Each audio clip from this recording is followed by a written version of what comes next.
Northeast Texas, and then moved to Abilene, 47. I have an older sister born July 4th of 44. And how long did you live in Texas yourself?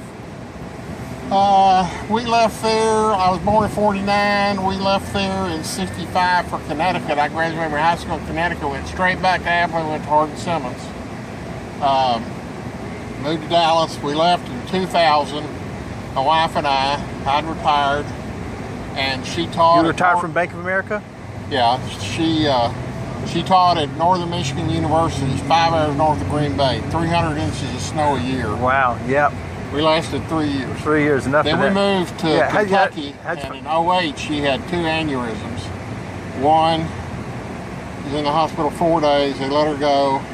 2 weeks later she had a bad headache, we rushed to the hospital, she didn't live through the night. Now how'd you find Gainesville from Kentucky? My daughter and her husband both got PhDs in Albuquerque at University of Mexico, and he got his MD.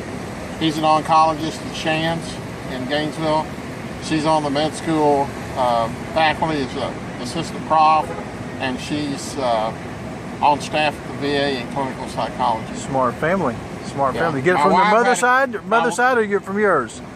That's my side. That's my side. My wife had a doctorate. My brother's a cardiologist in Oklahoma City. My sister has a master's in psychology from Johns Hopkins. I'm what I call ABD, all but diploma. I didn't want to write a paper for my master's. I have an MBA, well, not an official MBA, but I did all the coursework for an MBA at SMU in finance. And that led you into the Bank of America 35-year career? My nephew, my sister's son, was a professor at a German university for 7 years. He is now the chief technical officer for a medical company.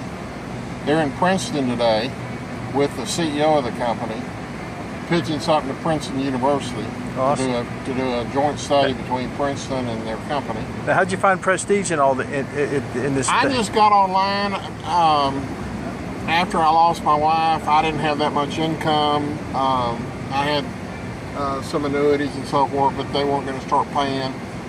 So I got, my credit got a little bit slow, and my credit score was just under 600, and I've been paying things off. Good for you. And it's been rising and so forth. And so I figured I couldn't get financed, and I was talking with Duval, the Ford dealerships in Jacksonville. They had a 011 Escort, Focus, and they wanted $11,500 for it. It was cheaper than this. They charged me $13,995 for this, which I'm happy with.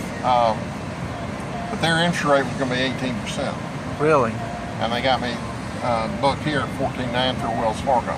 Good for you. And I never knew the bank that they were going through, so I figure you hooked up with Josh online? Yeah, I mean, I just typed my name in, to look at the inventory, and Josh called, and I mentioned to Danny that I was real impressed with Josh. I'm a Christian. He and I talked a little bit on that level, and while I was here last week, he was doing stuff on this and talking with Danny and all that kind of stuff. And Kara had gone in to sit in his office because the receptionist was still there. But I talked to Kara for close to an hour, and she's just a darling girl. Yes, she is. And she's young enough to be my grandchild, or daughter, not grandchild. But my daughter had our first grandchild in February, so I'm now a grandpappy. And my granddad, my dad's father was named Pop. That was what all the kids called him. So I told my daughter, I said, I want to be called Pops. I don't want to be Pop because then I'm taking away his name. But Pops is a little different. So in about 2 or 3 years, hopefully my grandbaby's going to call me Pops. Awesome, awesome. Well, I appreciate you traveling and see us to travel safe. And I'll tell Josh you're by, and we'll send you that picture out. All right, and did he go in the hospital, or did he just go to the emergency room, With his kidney stones, we prayed for him yesterday on that, so I'm not sure what's going on today. I'll ask Frank when he gets. Danny told me that he went to the emergency room last night, but I didn't follow up on it, I knew if his stones were bothering you. if he actually went to the hospital, let me know, because I'll turn around and come back. I'd go see him in the hospital. All right, sir. Well, I'll find that out for you, All sir. right, thank you. Travel safe.